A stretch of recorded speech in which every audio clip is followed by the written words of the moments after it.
Welcome to Matters Financial and Geopolitical from a Frontier. Thank you as always for stopping by. I'm always grateful. Political reflections. North Korea's Kim Jong-un got on his train to go to Beijing for his fourth visit with China's Jinping on his 35th birthday.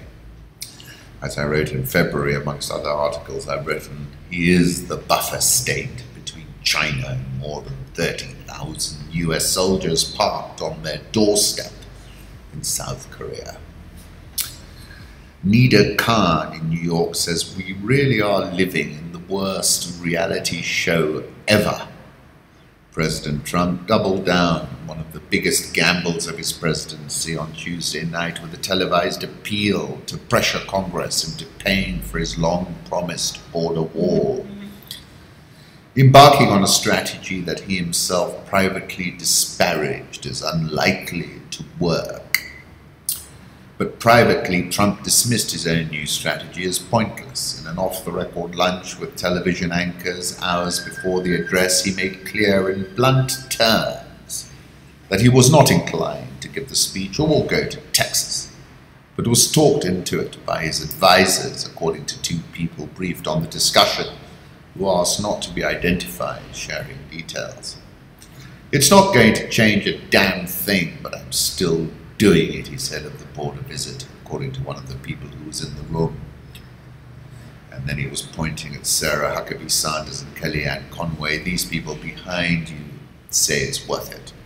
Probably not them, it's probably that fellow who got bullied at school, losing his hair. Seems to have a lot of psychological problems. "This is a humanitarian crisis, a crisis of the heart and a crisis of the soul," he said. At the request of Democrats, it will be a steel barrier rather than a concrete wall.